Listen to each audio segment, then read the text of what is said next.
Pak Prabowo ini punya political will untuk ini. Oke, kita tahu negara tidak boleh hancur, tidak boleh terlalu gaduh. Ada yang diseleksi dulu agar ke depannya itu orang tidak seenaknya menjadi pemerintah, menjadi menteri. Ini seleksi aja gitu, tanpa juga mengganggu apa namanya modal politiknya Pak Prabowo. Dia sebagai presiden bisa mengarahkan ini political will saya, sikat itu.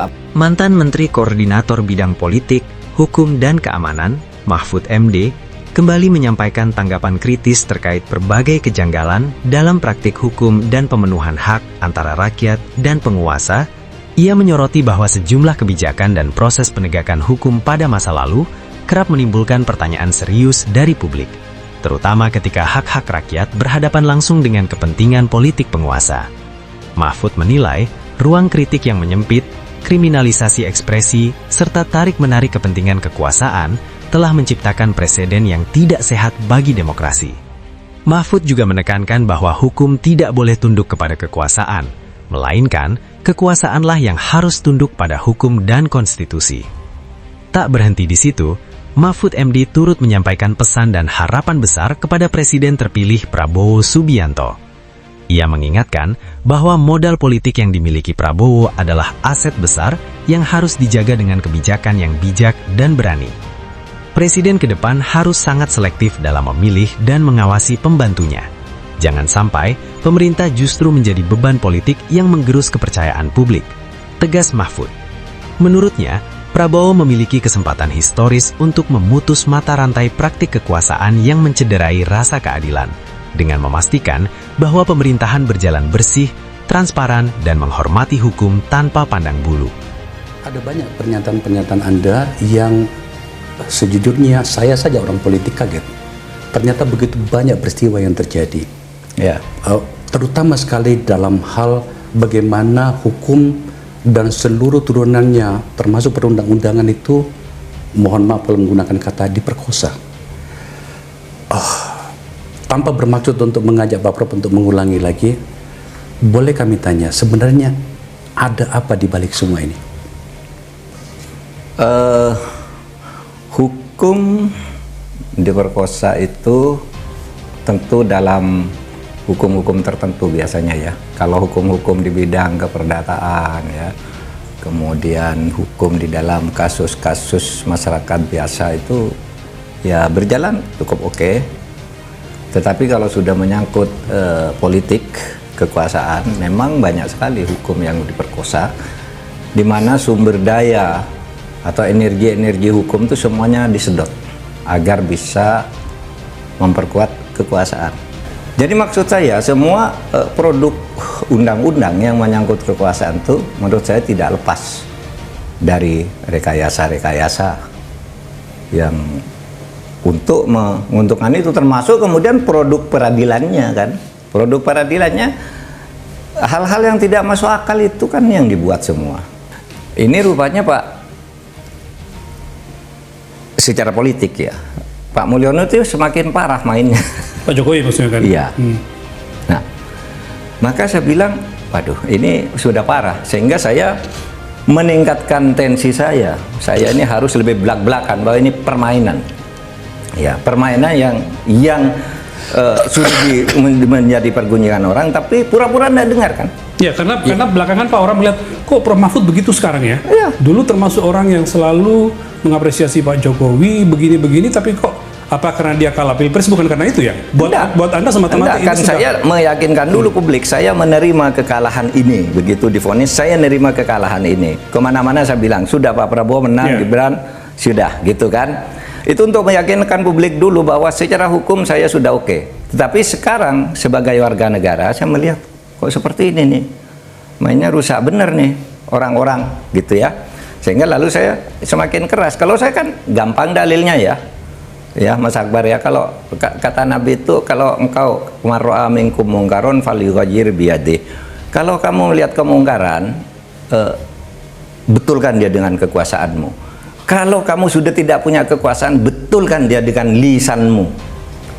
Lalu kalau kamu sudah tidak berani dengan lisan, maka berdoalah kamu agar orang itu dicegah oleh Allah. Maka itulah yang paling rendah, doa itu ya.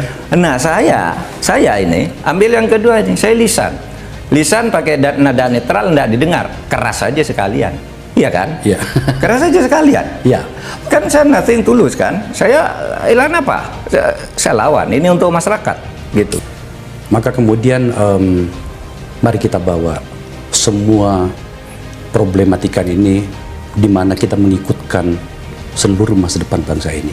Apa yang saya maksud? Kita sudah harus memulai sebuah karakter kekuasaan di mana ada langkah, ada tingkah, ada tanggung jawab. Ya. Kalau terus-menerus kita memberikan permakluman atas sebuah kesalahan yang tadi Pak Prof katakan sudah sangat jauh, maka saya tidak yakin kita akan kemana-mana. Apa yang saya maksud adalah, oke, ada banyak kesalahan, kita bisa temukan di berbagai tempat, kita bisa bicarakan. Pak Prof di podcast yang baru saja ini dibikin tapi sudah tembus 100.000, itu sudah luar biasa ya. Oke.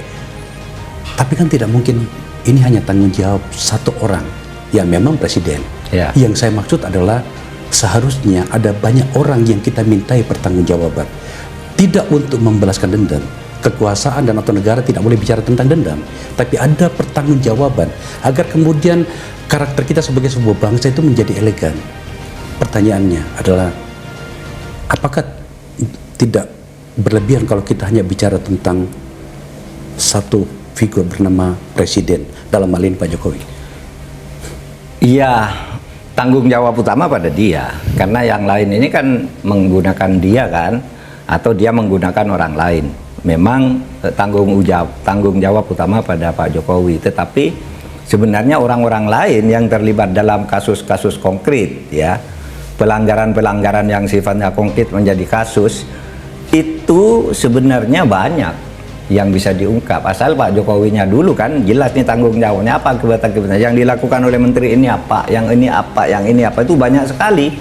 Banyak sekali yang masuk, yang sudah dibicarakan publik banyak, yang masuk ke saya juga banyak. Oh, banyak. Gitu. Iya banyak, tapi kan saya tidak pro justisia. Oke. Saya tidak boleh memeriksa apa benar apa tidak kan, itu salurkan ke polisi, salurkan ke kejaksaan.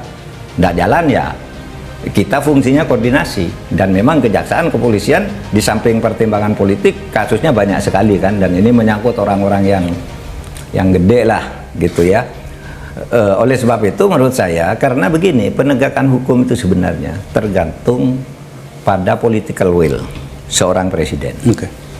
Itu kuncinya. Kalau presiden, saya tidak melihat Pak Jokowi punya political will selama ini, karena laporan-laporan sudah sering masuk. Bahkan saya pernah laporan sendiri tentang beberapa kasus bersama Pak Luhut pula, saya lapor. Iya nanti dia tidak jalan juga. Ketika Pak Mahfud menjadi Menko Polhukam. Iya, saya pernah bersama Pak Luhut menghadap presiden, ini Pak, ini, iya, gitu aja, nggak jalan juga, gitu. Nah, itu yang saya katakan ada political will. Nah, oleh sebab itu kita berharap Pak Prabowo ini punya political will untuk ini. Oke, kita tahu negara tidak boleh hancur, tidak boleh terlalu gaduh. Ada yang diseleksi dulu agar ke depannya itu orang tidak seenaknya menjadi pemerintah, menjadi menteri. Ini seleksi aja gitu, tanpa juga mengganggu apa namanya modal politiknya Pak Prabowo. Dia sebagai presiden bisa mengarahkan, ini political will saya, sikat gitu. Mahfud berharap di bawah kepemimpinan baru, negara kembali menempatkan hukum sebagai panglima, bukan sebagai alat kompromi politik. Ia menekankan bahwa keberanian menertibkan internal pemerintahan justru akan memperkuat, bukan melemahkan, posisi politik Presiden Prabowo di mata rakyat. Modal politik terbesar seorang presiden bukan sekedar dukungan elit, tetapi kepercayaan rakyat. Dan kepercayaan itu hanya lahir dari keadilan yang nyata, pungkas Mahfud. Narasi ini menegaskan posisi Mahfud MD sebagai figur yang konsisten, mengingatkan bahwa demokrasi dan negara hukum tidak cukup dirawat dengan retorika, tetapi harus diwujudkan melalui keberanian politik dan integritas kekuasaan.